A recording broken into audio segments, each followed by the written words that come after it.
I got you. I see you in the car. I see you. Whatever it takes. I like that. I like that. Jamal, since week 8, this Seahawks defense has accounted for the second most sacks in the NFL. What's the biggest reason for that? Just execution, effort, and, just a want-to. I think that's what it's about when it comes to blitzing. Obviously, there's different techniques, as far as, getting a jump on the ball or knowing a formation. But I think for us, it's just executing and having that want-to attitude. Corbin? From a blitzing standpoint, knowing how seriously you take film study, the Eagles have a lot of moving parts in their offensive line right now, moving tackles to guards out to tackle. Can that actually complicate things a little bit when you're trying to figure out keys and tells on offensive linemen going into a game, especially as a blitzer? Right. Yeah. I don't think it's going to compliment, myself or other guys over here. I think, for us, it's something that we got to take advantage. Obviously, they're having different guys in and different, units working together as a group. But that group is outstanding. They've been doing it for years plus. They have a lot of veteran presence, a lot of young guys that can step in as well and take on that role. Obviously, they have a lot of missing parts and moving parts, should I say. But it's not going to stop our game. We got to do what we do. We got to execute. Masvita? Hey, Jamal, I'm going to continue the blitzing questions here. Right on. How much does continuity and communication play in becoming successful in blitzing? Yeah, it's huge, man. Again, the back end doesn't eat if the front doesn't, eat as well, right? So we work hand in hand. We work together. And I think that's what makes it very special when we can get after the quarterback, when we have great coverage or vice versa, whatever the case may be. So, as long as we feed off one another, continue to execute, we'll continue to get to the quarterback. Joe Fan? Hey, Jamal, just curious, how do you feel like you've played in coverage this year? And then if there's areas where you feel like there's just room for improvement, maybe right. Without having things been. Yeah, I've had one bad play versus Diggs, Stephon Diggs versus the Bills, and I went from being one of the guys that can take away all the tight ends to all of a sudden can't cover. So to answer your question, brother, I'm fine, man. I'm doing fine in coverage. I haven't been in a lot of man situations, believe it or not, but things can change, and I'm looking forward to those things changing. Jackie? Hey, Jamal, looking at Carson Wentz, what do you see from him on film? Right, he's a very athletic quarterback, a guy that can take command, a guy that can lead the guys, lead the group. He's a competitor. Obviously, when he does take off, he's not looking to slide. He is looking to run you over or looking to make some yak yards, should I say. But he's an outstanding competitor. I know a lot of people were talking down on his game. But obviously we know what type of quarterback he is. He's an outstanding quarterback that has proven that he can do it, and he can make all the throws. So we're preparing like every other quarterback. It's not a letdown. It's no looking down on him or on what season he's had. Sometimes as an athlete you don't have the best years or you don't have the best games. But the most important thing is just being consistent. And as athletes, that's what we strive for. So he's going to come out there, give it us. His best game. I know we're looking forward to it on Monday night. So we look, that's our focus. Art? Jamal, the COVID-19 spike is bearing down on all of us in various ways. Beyond football, do you have friends and family that are dealing with anything directly regarding the recent spike? No, thank God. I've my little niece, she got sick. But it wasn't COVID, and thank God it wasn't. I'm very fortunate to not have any family members dealing with it. But we just have to keep praying, man, and keep wearing our mask and taking precaution. Greg? Jamal, we made a lot about this meeting that Ken Norton had with the defense before the Arizona game. What was unique about it, and what did you get out of it? You're talking about the Arizona game? Yeah, right before the Arizona game, he had a meeting that Bobby Wagner and Pete Carroll described as accountability and what the players right. Yeah. It's just making sure everybody knows what they're doing, understanding their job.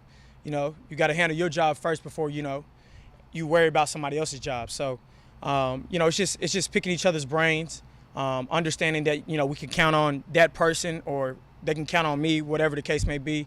So, it was a great meeting, something that I know we're going to continue to do. I'm happy we did it. I'm kind of used to it. That's what we did at the other place, where I was, and I enjoy it. I think it's very important to know that your teammate, he knows what he's doing as well. So that's pretty cool. Michael, Sean. Jamal, 2 questions for you if I can. First one, what's it been like having a locker next to Russell? Well, damn. I don't have a locker next to Russell, but I wish I did. But nah. I'm about DK. Me and DK rock, man. Yeah. We rock. But no, Russ is, man. If I was next to Russ, regardless if I'm next to him or not, he's a guy that inspires me. He's a guy that he comes out each and every day, has the same attitude, ready to work. No matter what everybody's saying about him, if he has a bad game, he's still focused on the mission, and that's what it's about. Like, you can't worry about the outside world. You can't worry about a PFF rating. You can't worry about all the other stuff that doesn't even matter. You got to worry about the mission. Stay focused on the mission, man. So that's what we're about.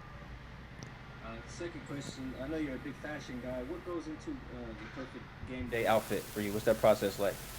Man, believe it or not, man, it's kind of stressful at times, just with timing and everything. But I always try to, come right, come correct, just show my personality and show what I enjoy outside of ball. You know what I mean? I'm really into fashion. We good? All right. I'm really into fashion, and I take it very serious. Some guys, feel they're really into fashion, but, hate to tell them they're not. But it's okay. I'm here to teach and here to give them all types of nuggets because I learned from a guy who's my style coach, and I'm like I said, I take it very serious, man. Yeah, the style coach? I do. Who's your style coach? Allen, my guy Allen, man, big time. He's big time. I tag him on my photos at times. He's big time. Thanks. Yep. All right, Bob. Jamal, Pete had said you were playing with one arm against Buffalo. I assume that's gotten better the last couple of weeks, or was that difficult to play? Man, yeah. I've been playing with one arm for the past 2 weeks, and it's okay. It's whatever it takes. Obviously, the quick turnaround was Sunday to Thursday. That was pretty tough. It happened that Sunday. It didn't happen in the Buffalo game. Happened in the Rams game, first play of the game. Was playing terrible technique and got slammed. Very embarrassing, but it happens. So I came back obviously and finished the game, but the quick turnaround was very tough, playing with one arm and dealing with a shoulder injury. But it's getting better, and that's the scary part. So watch out. All right, Curtis. Yeah, Jamal, how much can a game like Thursday night kind of be like a confidence booster and a springboard for the defense, given the performance that you guys put out there? Right. Yeah, I thought we played outstanding. Probably one of our best games thus far. Just communication, executing, playing as one heartbeat. I think that's what it's about, man. And we're gonna continue to gel, continue to get guys healthy, because again, man, we haven't been to get together as one since week 1, and we were still, Dunbar and I were still learning the plays. I'm continuing to learn everything. So guys are, we're putting in these positions, but we still haven't been together all the way. And it's starting to come along.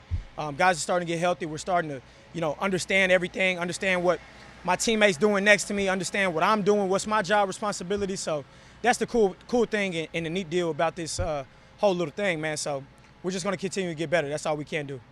What do you think went so well for you guys? Just execution. Communication. That's what it's about when it comes to defense, man. All right, last one for Brady Henderson. Hi, Jamal. What's been your impression of Pete Carroll as a coach? How would you describe your relationship that you built with him since you got here? Yeah, it's awesome, man. I have not screamed at the guy. You could tell all the media outlets that, so I don't know where that came from. But, man, I love him. I love him to death. He teaches me a lot. He wants me to be free. a little bit more, and I'm trying to get used to that. Just trusting my instincts at times because, again, I'm still learning everything. So, again, man, I'm happy where I am right now. Obviously, I'm not happy about, having these injuries, but, sometimes things happen, and, it's part of the game. He's had my back this whole time. This organization has had my back this whole time. And like I tweeted out the other day, I won't fail. It just won't happen. You know what I mean? It's not about me, but I just won't fail as an individual. So I'm driven. I've always been driven to continue to do what I'm doing, no matter the losses, no matter the lessons. I'm going to keep being me. I know who I am as a person. I know what type of person I am on that field. So that's all that matters, man. Thanks. Indeed. All right, thanks, Jamal. We'll appreciate y'all. Up.